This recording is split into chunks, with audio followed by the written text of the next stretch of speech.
대한민국 이동통신 최다 가입자를 자랑하는 SK텔레콤. 무려 2,500만 명이 넘는 이용자를 보유하고 있는데요. 그런데 지난 22일 깜짝 놀랄 발표가 있었습니다. 이용자들의 유심 정보가 해킹되는 사건이 발생한 겁니다. 그런데 더 놀라운 것은 SK텔레콤 측이 지난 18일 이미 내부 전산망의 이상 징후를 발견했다는 건데요. 즉, 20일 공식 발표 전 4일 동안 이용자들이 유심 해킹 사태를 전혀 알 수 없었다는 겁니다.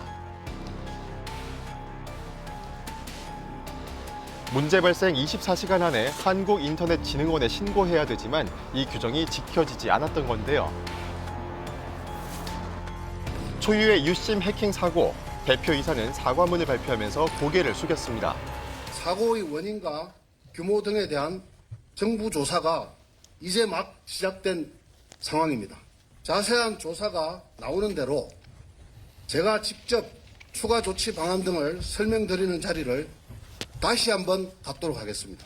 악성 코드를 발견한 시점이 4월 18일 23시 20분입니다. 그래서 신고에 필요한 최선의 그 사항들을 저희가 파악하기 위해서 좀 시간이 지연이 됐고 고의적으로 이 시간을 지연할 생각은 없었습니다. 하지만 늦은 발표와 늑장 대응에 이용자들의 불만은 폭주했는데요.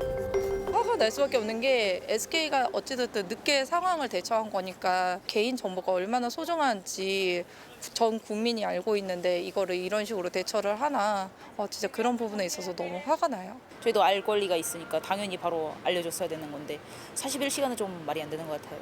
대처가 좀 늦으니까 그게 문제죠. 그리고 그런 대기업에서 이게 전체적으로 해킹당했다는 게 저는 좀 뭐하죠. 요즘 같은 세상에. SK텔레콤이 해킹 사실을 제대로 알리지 않아서 정작 이용자들이 뉴스를 통해서 사태를 알게 됐던 겁니다. 전문가들은 유심이 해킹되면 단순히 개인정보만 유출되는 것이 아니라고 하는데요. 해커는 그 유심 정보를 칩에다가 그대로 복사할 수가 있어요. 그러면 제 폰에 복제폰이 만들어지는 겁니다. 유심 복제가 일어나면 가장 쉽게 할 수 있는 건 SMS 문자를 가로채서 그걸로 문자 인증을 통과하는 겁니다. 암호화폐 거래소도 털 수 있고 뭐 인터넷 뱅킹도 계좌이체 마음대로 할 수 있습니다. 유심이 복제되면 통화 문자뿐만 아니라 금융 인증, 사칭 범죄 등 2차 피해로 이어질 가능성이 있는 겁니다. 시중은행, 보험사 등이 해킹 우려에 본인 인증 서비스를 잠정 중단했는데요. 한편 이용자들 사이에서 확인되지 않은 소문도 외국 해커부터 쏟아졌습니다. 시작해가지고 뭐 북한은 공작이다 뭐 여러 가지가 있는데 정보가 다 빠져나가서 은행 약간 다크웹 같은 데 빠져나갔다 이런 얘기도 많이 받고 그러니까 SNS에서 자산 문제가 자꾸 이렇게 언급이 되는데 빨리 털릴 수도 있는 문제인 것 같고 여러 소문에 이용자들이 불안감을 느끼는 상황, 추후 상황을 잘 관찰해야 한다는데요.